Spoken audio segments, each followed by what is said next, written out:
नमस्कार दोस्तों, concept plus academy के यूट्यूब चैनल पर आपका फिर से स्वागत है। आज अपन बात करेंगे इस वीडियो में अपवर्तन या रिफ्रैक्शन के बारे में। तो दोस्तों, अपवर्तन या रिफ्रैक्शन किसे कहते हैं पहले मैं बता दूं।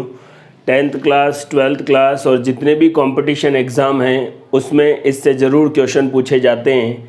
तो आप बड़े ध्यान से इस वीडियो को देखें, समझें और क्वेश्चन सॉल्व करें। अपवर्तन प्रकाश की ही घटना है। याद रखें, प्रकाश की द्वैत प्रकृति, ड्वेल नेचर होती है, एक कणीय और तरंगीय। अपवर्तन प्रकाश की तरंगीय प्रकृति पर आधारित है। देखो, परावर्तन भी तरंगीय पर और अपवर्तन भी तरंगीय पर। क्या होता है अपवर्तन?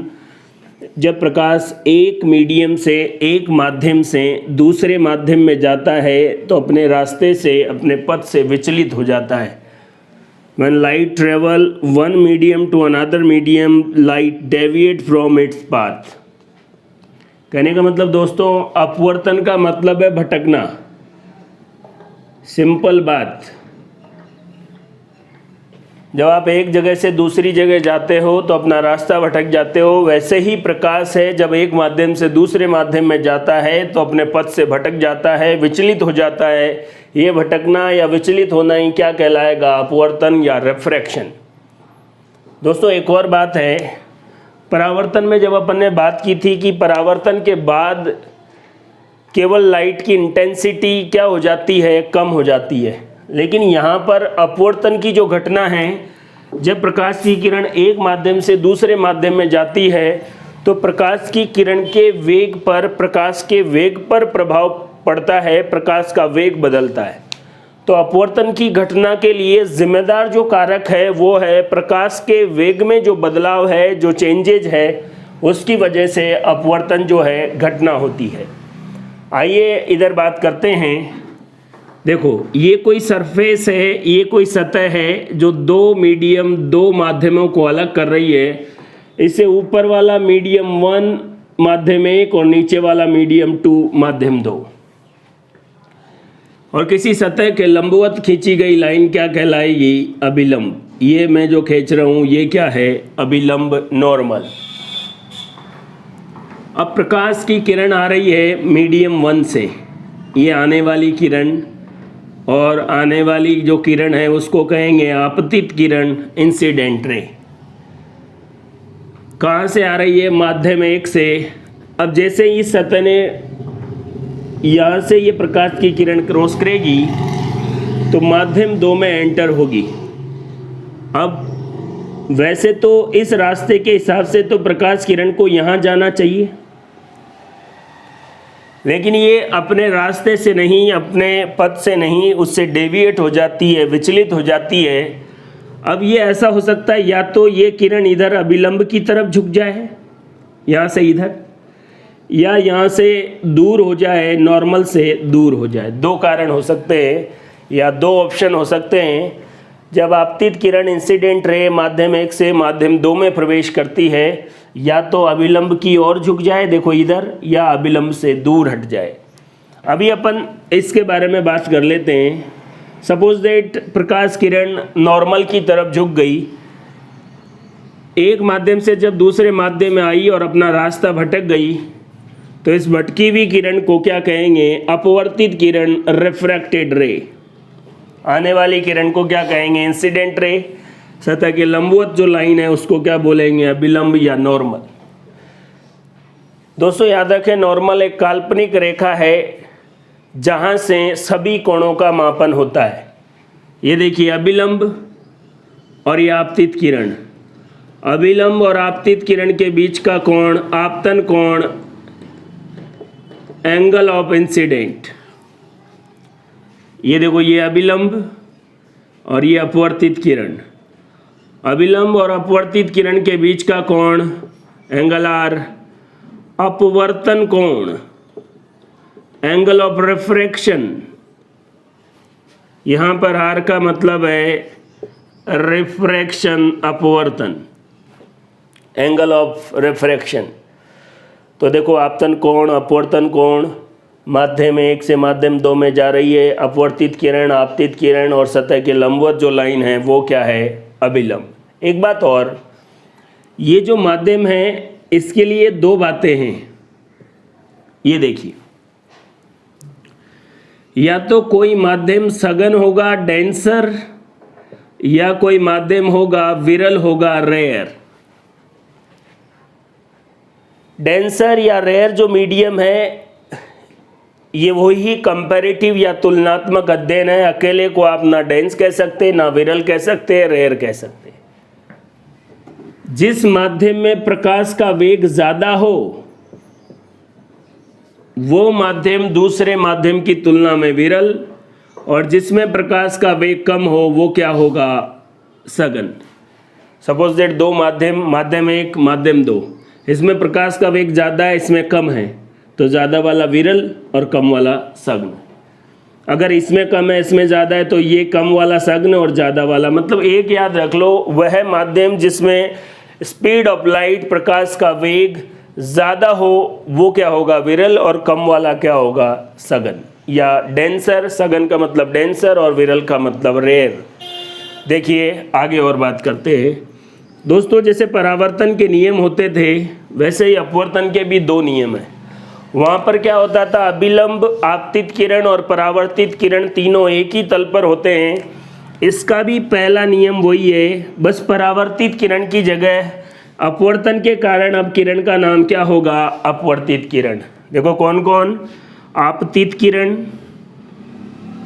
अभिलंब और अपवर्तित किरण रिफ्रैक्टेड रे, तीनों सेम प्लेन एक ही तल पर होते हैं। ये अपवर्तन का, रिफ्रैक्शन का पहला नियम है। वहाँ पर एंगल आई बराबर एंगल आर होता था परावर्तन में। रिफ्लेक्शन में दोस्तों यहाँ पर एक नियम है दूसरा, उसको कहते हैं स्नेल का नियम।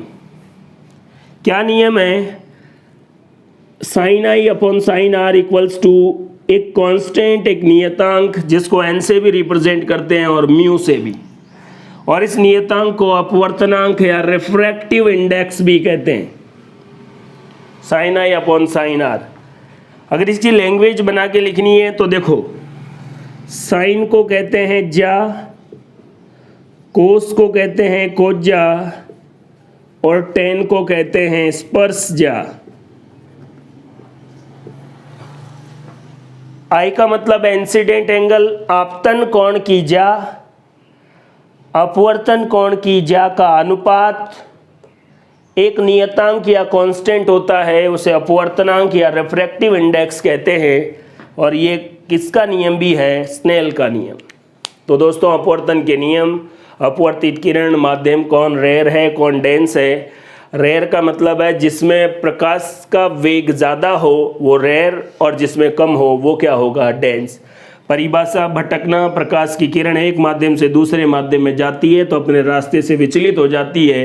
प्रकाश की यह घटना क्या कहलाती है, अपवर्तन। तरंगीय प्रकृति पर आधारित है और अपवर्तन की घटना के लिए जिम्मेदार है प्रकाश के वेग में अंतर, डिफरेंस जो आया है वो। आइए दोस्तों अपवर्तन के बारे में और बातें करते हैं। माध्यम एक और माध्यम दो,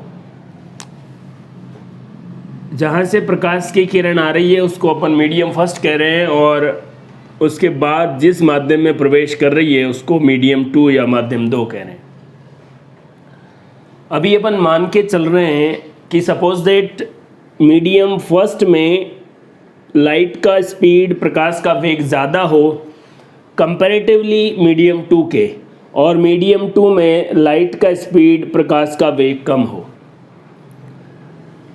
किसी भी माध्यम का अपवर्तनांक भी होता है, अपवर्तनांक को एन से या म्यू से भी प्रेजेंट करते हैं। अब रिप्रेजेंट करने के लिए म्यू ले लो चाहे एन ले लो, पहले माध्यम का n1 और दूसरे माध्यम का अपवर्तनांक n2। अपवर्तनांक से तो आपको देखो ये पता लगा है जिसमें माध्यम का अपवर्तनांक ज़्यादा है, देखो यहाँ पर n2 का अपवर्तनांक ज़्यादा है, और जिस भी माध्यम में अपवर्तनांक ज़्यादा है, रिफ्रैक्टिव इंडेक्स ज़्यादा है, उसमें लाइट का स्पीड कम होगा, और उस माध्यम को अपन क्या बोलेंगे, डेंसर या सघन माध्यम। जिस भी माध्यम का अपवर्तनांक कम है उसमें प्रकाश का वेग, लाइट का स्पीड ज़्यादा होगा, और उस माध्यम को अपन क्या कहेंगे, विरल माध्यम, रेयरर मीडियम। कुछ पदार्थों के अपवर्तनांक भी मैंने आपको बताए हैं। ये देखिए, हवा का 1.003 तो एक ही मानते हैं, पानी का 1.33, केरोसिन का 1.44, कांच का 1.52 और हीरे का 2.42।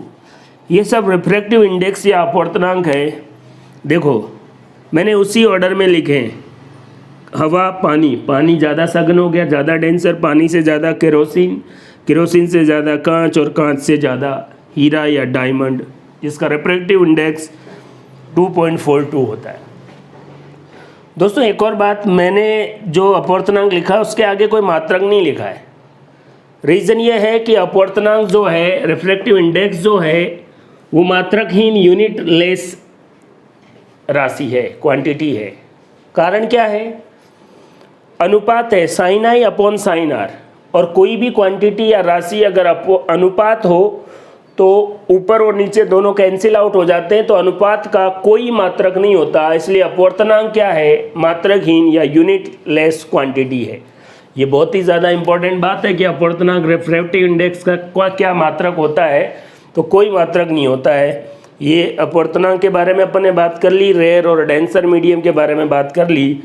अगला जो कॉन्सेप्चुअल बात है वो ये है दोस्तों, देखिए हमने क्या किया, ये कोई सरफेस और ये है नॉर्मल या अभिलंब। देखिए पहले अपन यूँ बात कर लेते हैं कि सपोज करें मीडियम 1 रेयर है, विरल है, और मीडियम 2 डेंसर है, सघन है। मतलब प्रकाश की किरण विरल माध्यम से सघन माध्यम में, रेयर मीडियम से डेंसर मीडियम में जा रही है। ये आने वाली किरण आपतित किरण, इंसिडेंट रे, इसको यहाँ जाना चाहिए था अगर अपवर्तनांक या अपवर्तन नहीं होता तो। लेकिन जैसे ही रेयर से डेंसर मीडियम में प्रकाश की किरण प्रवेश करती है तो वो अभिलंब की तरफ झुक जाती है, यहाँ से थोड़ा इधर। ये एंगल आई अपवर्तन कोण, एंगल ऑफ आपतन कोण, एंगल ऑफ इंसिडेंट, और ये है आर अपवर्तन कोण, ये रहा। अभिलंब और आपतित किरण के बीच का कोण आपतन कोण, अभिलंब और अपवर्तित किरण के बीच का कोण अपवर्तन कोण। अगर प्रकाश किरण रेयर से डेंसर में जा रही है तो वो टुवर्ड्स नॉर्मल, नॉर्मल की तरफ झुक जाएगी। इसका अपोजिट देखते हैं, वाइस वर्सा। देखिए अगर मीडियम 1 सघन है, डेंसर है, और मीडियम 2 रेयर विरल है, और प्रकाश की किरण सघन माध्यम से विरल माध्यम में जा रही है तो वो अभिलंब से दूर हट जाती है। अगर प्रकाश की किरण सघन माध्यम से विरल माध्यम में जाती है तो अभिलंब से दूर हट जाती है। ये बात भी आपको याद रखनी है। देखो दोनों तरीके से क्वेश्चन आ सकते हैं। यदि प्रकाश किरण रेयर टू डेंसर विरल से सघन माध्यम में जाती है तो अपवर्तित किरण जो है अभिलंब की ओर, और सघन से विरल में जाती है तो अपवर्तित किरण अभिलंब से दूर। अगर एंगल वाइज या मैथमेटिकल अप्रोच बात करें तो देखो ये आपतन कोण, अगर कुछ भी नहीं होता, सीधी जाती तो इस कोण के बराबर ही होता, लेकिन थोड़ा अभिलंब की तरफ झुक गई तो ये वाला कोण इससे क्या हो गया? छोटा। एंगल आई का मान ज़्यादा, एंगल आर अपवर्तन कोण का मान क्या है? कम। आपतन कोण का मान ज़्यादा, अपवर्तन कोण का मान कम है। अब यूं भी सवाल पूछ सकता है कि यदि अपवर्तन की घटना में आपतन कोण का मान ज़्यादा, अपवर्तन कोण का मान कम है तो क्या हो रहा है? प्रकाश किरण कहाँ से कहाँ प्रवेश कर रही है? तो देखो आपको वैसे ही आइडिया लगाना है। देखो एंगल आई ज़्यादा होगा, एंगल आर मतलब अभिलंब की तरफ, और अभिलंब की तरफ कब आएगी? जब विरल से किस में जाएगी? सघन में। अगर दूर जा रही है तो ये देखिए ये एंगल आई है, ये एंगल आर अपने आप ज़्यादा है। अगर अपवर्तन कोण का मान ज़्यादा है आपतन कोण से, इसका मतलब अभिलंब से दूर, और अगर अभिलंब से दूर जा रही है इसका मतलब प्रकाश किरण सघन माध्यम से किस में प्रवेश कर रही है? विरल माध्यम में। देखो दोस्तों कहाँ से कहाँ प्रवेश कर रही है, कब अभिलंब की तरफ, कब अभिलंब से दूर, किसका मान ज़्यादा है? तो कौन से, जैसे आपसे पूछ लिया आपतन कोण का मान ज़्यादा, अपवर्तन कोण का मान कम है, प्रकाश किरण किस माध्यम से किस माध्यम में प्रवेश कर रही है? तो आप आइडिया लगाइए, जब अपवर्तन कोण कम है तो अभिलंब की ओर झुकी है, और अभिलंब की ओर कब झुकेगी? जब प्रकाश किरण रेयर टू डेंसर मीडियम में जाएगी। तो ये मैंने अपवर्तनांक से रिलेटेड, प्रकाश की किरण एक माध्यम से दूसरे माध्यम में जाती है तो कोणों के बारे में क्या इफेक्ट होता है, और अपवर्तनांक refractive index unit less quantity है। ये बातें मैंने आपको बता दी है। आइए दोस्तों और बातें करते हैं। दोस्तों अपवर्तनांक या रिफ्रैक्टिव इंडेक्स को एक बार फिर बता रहा हूँ, एन या म्यू से रिप्रेजेंट कर सकते हैं। यहाँ मैं एक कंडीशन आपको बता रहा हूँ, ये कोई सरफेस है जो दो माध्यम को अलग करती है। ये अभिलंब है, किसी सरफेस के परपेंडिकुलर लंबवत खींचा गया जो रेखा है उसको क्या कहेंगे, अभिलंब। जहाँ से प्रकाश किरण आएगी वो माध्यम 1 और ये है माध्यम या मीडियम 2। दोस्तों यहाँ से ऊपर जो भी मीडियम है उस मीडियम के लिए रिफ्रैक्टिव इंडेक्स क्या है, n1। देखो n1 को क्या पढ़ेंगे, माध्यम 1 का अपवर्तनांक, रिफ्रैक्टिव इंडेक्स ऑफ मीडियम 1। प्रकाश किरण जब दूसरे माध्यम में, ये मीडियम 2, और इस मीडियम 2 में जो रिफ्रैक्टिव इंडेक्स या अपवर्तनांक है उसको क्या बोलेंगे, n2। और इसको क्या पढ़ेंगे, माध्यम 2 का अपवर्तनांक, रिफ्रैक्टिव इंडेक्स ऑफ मीडियम 2। मेरे कहने का मतलब है दोस्तों, सिंपल n1 मतलब माध्यम 1 का अपवर्तनांक, सिंपल n2 माध्यम 2 का अपवर्तनांक। लेकिन अगर अब ऐसे बात की जाए तो फिर कैसे पढ़ेंगे, n12। इसका मतलब ऐसे नहीं है कि माध्यम 12 का अपवर्तनांक, ऐसा नहीं है। माध्यम 12 हो ही नहीं सकता ना, या तो 1 और 2, माध्यम 2 यही होंगे।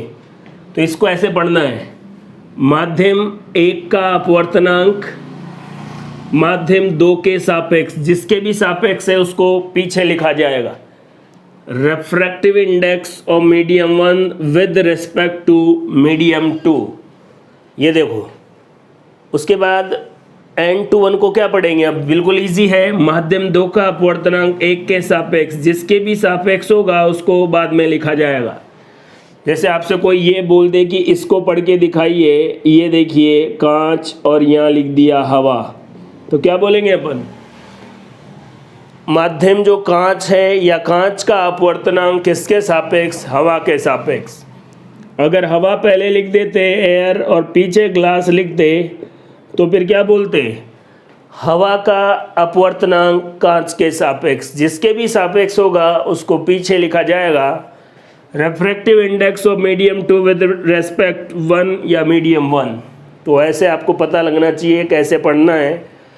अब आपको देखो n1 और n2 गिवन है, सपोज दैट n1 की वैल्यू आपको पता है और n2 की वैल्यू भी आपको गिवन है। फिर आपसे पूछा जाए कि माध्यम या मीडियम 1 का रिफ्रैक्टिव इंडेक्स या refractive index of medium 1 with respect to 2 आप कैलकुलेट करें, तो देखो फॉर्मूला क्या है, n1 upon n2, n1 upon n2।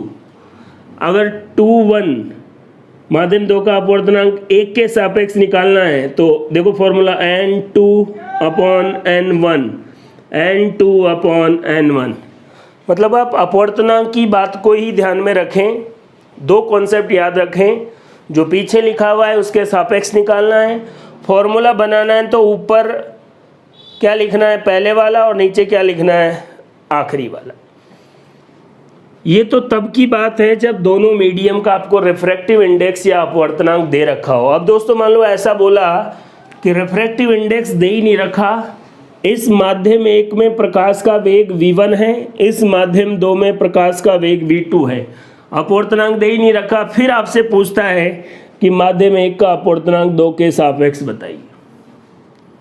फिर आप ढूंढेंगे n1 अपॉन n2, तो n1 n2 तो है ही। तब देखो इसका फॉर्मूला ये है v2, माध्यम 2 में प्रकाश का वेग बटे माध्यम 1 में प्रकाश का वेग, अपोजिट। अब की बार देखो ये तो सिंपल है n1 n2, लेकिन प्रकाश का वेग होगा तो माध्यम 2 का पहले, मतलब जो पीछे लिखा हुआ है उसको ऊपर, जो आगे लिखा हुआ है उसको नीचे।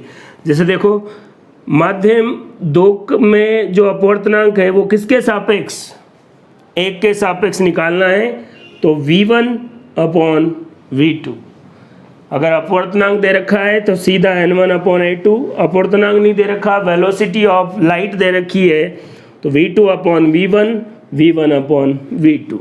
इस तरीके से आपको किसी के भी रेस्पेक्ट में किसी भी मीडियम का आप क्या कैलकुलेट कर सकते हैं, रिफ्रैक्टिव इंडेक्स या अपवर्तनांक। तो अपवर्तनांक से जुड़ी हुई बातें मैं आपको बता रहा हूँ, बड़े ध्यान से देखें।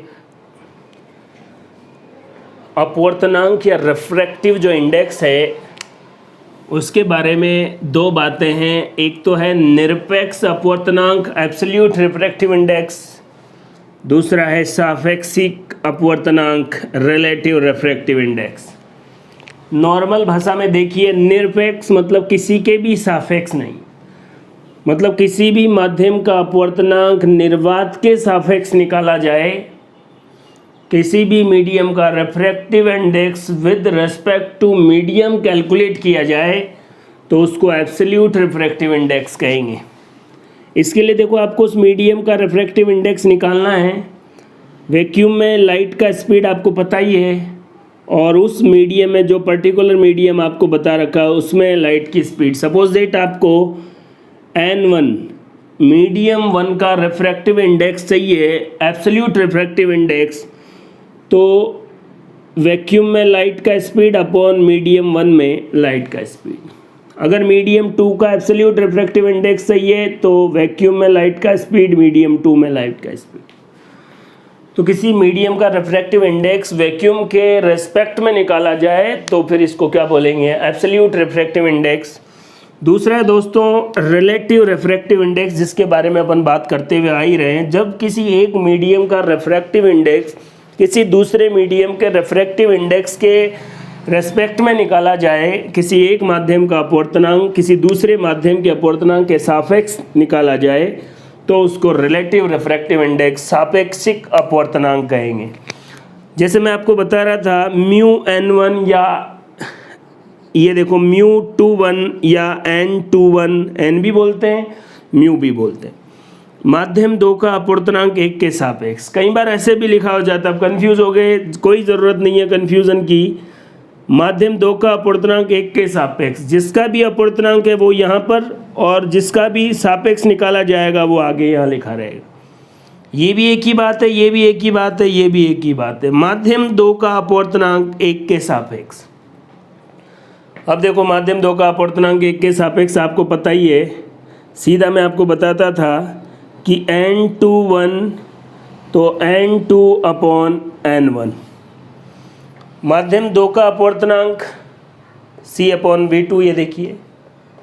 माध्यम 1 का अपवर्तनांक दोनों कैलकुलेट किया, इसी को अपन क्या कहते हैं, v1 अपॉन v2। दोस्तों इसको मैंने आपको अभी बताया भी था कि इसको ऐसे भी बोल सकते हैं। देखो, अपवर्तनांक बात कर रहा है तो n2 अपॉन n1, और speed of light velocity of light बात कर रहा है तो v1 अपॉन v2 बोल सकते हैं। निरपेक्ष अपवर्तनांक सापेक्षिक अपवर्तनांक, ये बातें क्लियर है कि अगर किसी भी मीडियम का रिफ्रैक्टिव इंडेक्स वैक्यूम के रिस्पेक्ट में निकाला जाए, निर्वात के रिस्पेक्ट में तो निरपेक्ष, और किसी और दूसरे मीडियम के रिस्पेक्ट में निकाला जाए तो रिलेटिव या सापेक्षिक अपवर्तनांक। इस बात को देखिए दोस्तों, आपको कोई बोले कांच का अपवर्तनांक जल के सापेक्ष कैलकुलेट कीजिए, refractive index of glass with respect water, तो आप ऐसे नहीं बोलेंगे इसको। ग्लास का अपवर्तनांक वाटर के साथ, ये देखिए refractive index of glass with respect water, कांच का अपवर्तनांक जल के सापेक्ष निकालना है। इसको ऐसे भी पढ़ सकते हैं, इसको ऐसे भी पढ़ सकते हैं, कांच का अपवर्तनांक जल के सापेक्ष, W वाटर G ग्लास। तो क्या अपन ऐसा नहीं बोलते थे कि ग्लास का अपवर्तनांक जल के सापेक्ष तो Ng अपॉन NW। मैंने आपको बताया था ग्लास या कांच का अपवर्तनांक 1.50 या 52 भी बोल सकते हैं, और जल का वाटर का कितना बताया था, और इसको जब सॉल्व करेंगे तो ये आ गया कांच का अपवर्तनांक जल के सापेक्ष। यही बात आपको ऐसे बोले कांच का अपवर्तनांक हवा के सापेक्ष। देखिए, कांच ग्लास का अपवर्तनांक एयर के रिलेशन में, फॉर्मूला क्या हो जाएगा, Ng अपॉन Na। ग्लास का अपवर्तनांक 1.5, हवा का कितना 1, तो कैलकुलेट करके वापस वही। जल का अपवर्तनांक वाटर किसके सापेक्ष, एयर के, NW/NA, NW कितना है, वाटर का 1.33, एयर का कितना 1, वापस क्या हो गया, केरोसिन का अपवर्तनांक हवा के सापेक्ष, केरोसिन एयर, केरोसिन/एयर, केरोसिन का 1.44। मैं आपको ये बताने की कोशिश कर रहा हूँ दोस्तों, अभी अपन ने थोड़ी देर पहले सबके डाटा लिखे थे कि कांच का अपवर्तनांक कितना है। यहाँ 2 लिखा था, 0 भी बोल सकते हैं, 1.50, 1.52, यहाँ 1.33 या 1.44 था। कांच का अपवर्तनांक हवा के सापेक्ष बोलो, चाहे कांच का अपवर्तनांक बोलो, बात एक ही है। ये देखिए दोस्त, कांच का अपवर्तनांक बोलो चाहे कांच का अपवर्तनांक हवा के सापेक्ष बोलो, जल का अपवर्तनांक बोलो चाहे जल का अपवर्तनांक हवा के सापेक्ष बोलो, केरोसिन का अपवर्तनांक बोलो चाहे केरोसिन का अपवर्तनांक हवा के सापेक्ष बोलो, हवा के सापेक्ष बोलो चाहे निर्वात के सापेक्ष बोलो। इसलिए कई जगह यूँ भी बोला जाता है कि किसी माध्यम का अपवर्तनांक हवा या निर्वात के सापेक्ष, क्योंकि हवा का रिफ्रैक्टिव इंडेक्स 1 है और 1 को आप किसी भी चीज़ से डिवाइड करेंगे या किसी भी क्वांटिटी में 1 से डिवाइड करेंगे, 1 का भाग देंगे तो वही आने वाली है, तो कोई इफ़ेक्ट नहीं आ रहा। तो किसी भी मीडियम का, किसी भी माध्यम का हवा के सापेक्ष अपवर्तनांक निकालने का मतलब यही है कि उस माध्यम का ही अपवर्तनांक। जैसे कांच का अपवर्तनांक हवा के सापेक्ष कितना आएगा, कांच का अपवर्तनांक, जल का अपवर्तनांक हवा के सापेक्ष कितना आएगा, वही जो जल का अपवर्तनांक है। केरोसिन का अपवर्तनांक हवा के सापेक्ष निकालेंगे तो कितना आएगा, सापेक्ष का मतलब उसके रिस्पेक्ट में जो केरोसिन का अपवर्तनांक है। तो ये बात भी आपको याद रखनी है, कैसे कैलकुलेट करना है। निरपेक्ष या एब्सोल्यूट रिफ्रैक्टिव इंडेक्स के बारे में मैंने आपको बताया ही है। यहाँ पर c जो है वैक्यूम में लाइट का स्पीड है, ये देखिए दोस्तों। तो absolute refractive index, relative refractive index, कांच का अपवर्तनांक जल के सापेक्ष। लेकिन इस कॉन्सेप्ट को आप ज़रूर ध्यान में रखें, कांच का अपवर्तनांक हवा के सापेक्ष, मतलब किसी भी मीडियम का अगर हवा के सापेक्ष रिफ्रैक्टिव इंडेक्स निकालने को कह रहा है, मतलब वो डायरेक्ट आपसे उसी मीडियम का रिफ्रैक्टिव इंडेक्स पूछ रहा है, क्योंकि एयर का रिफ्रैक्टिव इंडेक्स 1 होता है और 1 से डिवाइड करने पर क्वांटिटी पर कोई असर नहीं आने वाला है। तो आइए दोस्तों, इससे रिलेटेड बातों पर और ध्यान देते हैं। आइए दोस्तों, रिफ्रैक्टिव इंडेक्स से जुड़े और कुछ इम्पोर्टेंट कॉन्सेप्ट के बारे में बात करते हैं। अभी मैं आपको बता रहा था कि कांच का अपवर्तनांक हवा के सापेक्ष बोलो चाहे कांच का अपवर्तनांक बोलो, बात एक ही है, क्योंकि हवा का रिफ्रैक्टिव इंडेक्स 1 होता है, तो 1 से डिवाइड करने पर रिजल्ट पर कोई असर नहीं पड़ने वाला है। तो जैसे एग्ज़ाम में ये क्वेश्चन आ गया कि यदि प्रकाश किरण वायु से कांच में प्रवेश कर रही है तो कांच में प्रकाश की चाल ज्ञात करो। कोई वैल्यू नहीं की, एक भी वैल्यू नहीं गिवन है। बच्चा सोचेगा यार कहाँ से कैलकुलेट करें, याद ही करेंगे। अगर आपको कॉन्सेप्ट पता है तो देखो, आपको पता कांच की बात कर रहा है तो ऐसे नहीं बोल सकते कांच का रिफ्रैक्टिव इंडेक्स एयर के सापेक्ष, कांच का अपवर्तनांक हवा के सापेक्ष। इसको यूं भी तो बोल सकते हैं कांच का अपवर्तनांक, अभी मैं बोल रहा था हवा के सापेक्ष बोलो या उसका खुद का अपवर्तनांक बोलो। वेग का फॉर्मूला बनाते टाइम मैंने बोला था इधर से, तो हवा में प्रकाश का वेग अपॉन में कांच में प्रकाश का वेग। अब आपको पता है दोस्तों, हवा में प्रकाश का वेग 3 × 10⁸ और ये ग्लास में लाइट की स्पीड।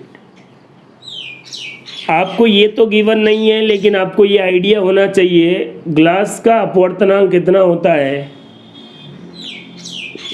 और ये कितना हो गया, तो ग्लास में लाइट की स्पीड, ये इधर चला जाएगा, ये इधर आ जाएगा, और ग्लास में लाइट की स्पीड ये हो जाएगी, और ये से 2 टाइम 2 × 10⁸ मीटर पर सेकेंड।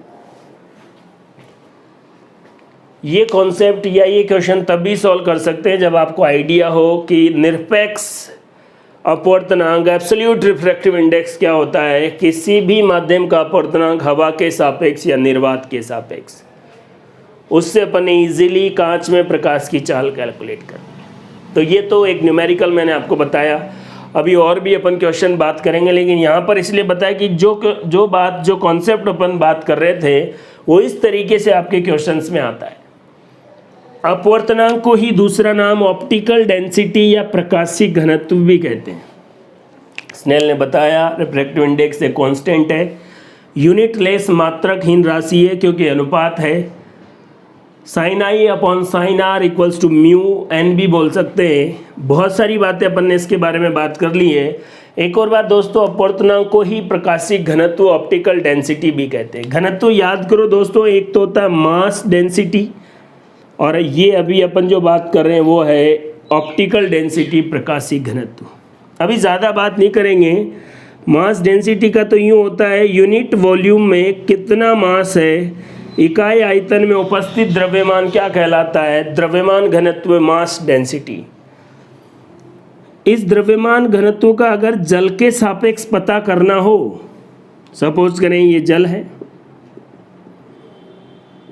और जल के सापेक्ष, जल के रेस्पेक्ट में किसी की डेंसिटी पता करनी हो, तो अगर कोई चीज़ जल में डूब गई इसका मतलब उस चीज़ की डेंसिटी जल से ज़्यादा है, और अगर जल के ऊपर तैर रही है इसका मतलब उस चीज़ की डेंसिटी क्या है, जल से कम है। जैसे बर्फ़ पानी के ऊपर तैरता है, इसका मतलब क्या हुआ कि बर्फ़ की डेंसिटी पानी की डेंसिटी से क्या है, कम है।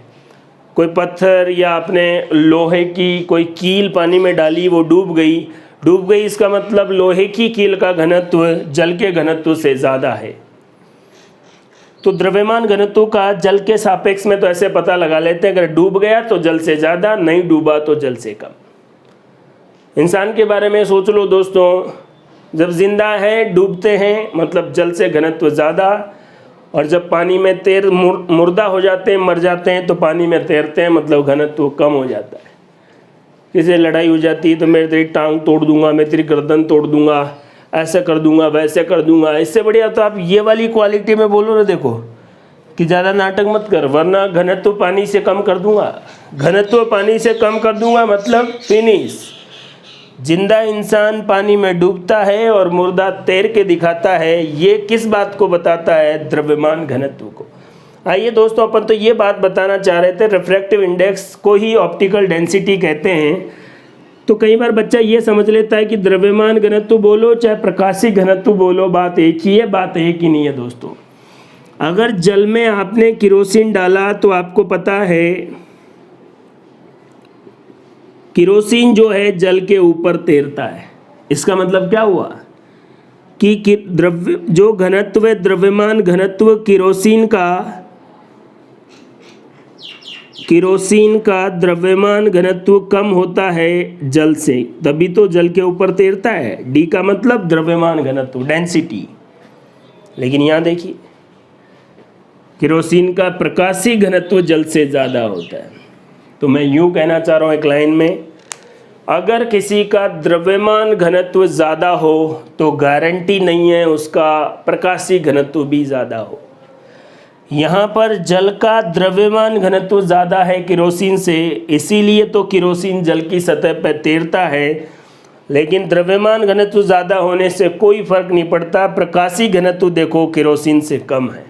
तो ये दोनों अलग अलग बातें। प्रकाशीय घनत्व है अपवर्तनांक, द्रव्यमान घनत्व है इकाई आयतन में उपस्थित द्रव्यमान। अपवर्तनांक को म्यू या एन भी कहते हैं। कॉम्पिटिटिव एग्जाम में इस कॉन्सेप्ट से ज़्यादा क्वेश्चन आते हैं।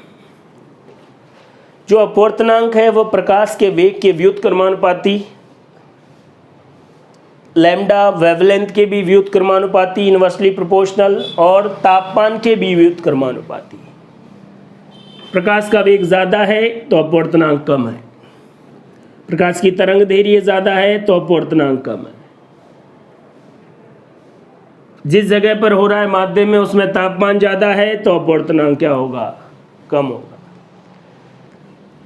तरंग दैर्घ्य का कॉन्सेप्ट ऐसे देखिए, विप की ओर आपको पता है खतरे के निशान लाल रंग के, क्योंकि इसकी तरंग दैर्घ्य ज़्यादा होती है। अगर तरंग दैर्घ्य ज़्यादा है तो इसका रिफ्रैक्टिव इंडेक्स जो है वो क्या होगा, कम होगा, और इसकी तरंग दैर्घ्य कम है तो इसका रिफ्रैक्टिव इंडेक्स जो है ज़्यादा होगा। तो तरंग दैर्घ्य और रिफ्रैक्टिव इंडेक्स का कॉन्सेप्ट एक तो ये है। प्रकाश के वेग के बारे में मैं आपको बता ही चुका हूँ। प्रकाश का वेग जहाँ पर ज़्यादा है वो विरल माध्यम है, और विरल माध्यम का अपवर्तनांक वैसे ही कम होता है। आपसे कोई पूछे कि वातावरण में सर्दियों में और गर्मियों में दोनों में तुलना की जाए तो म्यू का क्या इफेक्ट है। देखो, गर्मियों में तापमान ज़्यादा रहता है तो तापमान की वजह से वातावरण में जो कण हैं वो दूर दूर रहते हैं तो माध्यम विरल हो जाता है, और विरल हो जाता है तो म्यू क्या हो जाएगा, कम। और वैसे शॉर्ट में भी देखो, तापमान ज़्यादा तो म्यू कम। तो गर्मियों में तापमान ज़्यादा होता है इसलिए म्यू कम, सर्दियों में तापमान कम रहेगा इसलिए सर्दियों में अपवर्तनांक ज़्यादा होता है। इसी कॉन्सेप्ट को ऐसे भी बोल सकते हैं कि हमारी पृथ्वी है, ये सन है, सूर्य। याद करो दोस्तों, सूर्य में लगातार ऊर्जा का स्रोत न्यूक्लियर फ्यूजन रिएक्शन, नाभिकीय संलयन अभिक्रिया, ताप नाभिकीय अभिक्रियाएं होती है। इसकी वजह से ये देखो, सूर्य का प्रकाश सीधा कहाँ पर आ रहा है, भूमध्य रेखाओं पर। ध्रुवों पर बर्फ जमी रहती है, तो वही यहाँ पर तापमान ज़्यादा है तो म्यू क्या होगा, इक्वेटर पे म्यू जो होगा वो कम होगा, और ध्रुवों पर अपवर्तनांक या म्यू क्या होगा, ज़्यादा होगा। इसी कॉन्सेप्ट को ऐसे देखिए दोस्तों, ये सूर्य है, ये हमारी पृथ्वी है। जैसे जैसे अपन ऊपर जाते जाएंगे सूर्य के पास तो तापमान बढ़ता ही जाएगा, तापमान बढ़ता जाएगा तो म्यू क्या होता जाएगा, कम। तो पृथ्वी के धरातल से ऊपर की ओर जाने पर म्यू क्या होता है, घटता है, और ऊपर से नीचे की ओर आने पर म्यू क्या होता है, बढ़ता है। अपवर्तनांक से जुड़ी कॉन्सेप्चुअल बातें कॉम्पिटिटिव एग्जाम में एमसीक्यू जो भी आते हैं दोस्तों, बहुत इजीली रिफ्रैक्टिव इंडेक्स से रिलेटेड बातें आपसे सॉल्व होने वाली है। ये अपवर्तन और अपवर्तनांक से संबंधित बातें कंप्लीट हो गई है।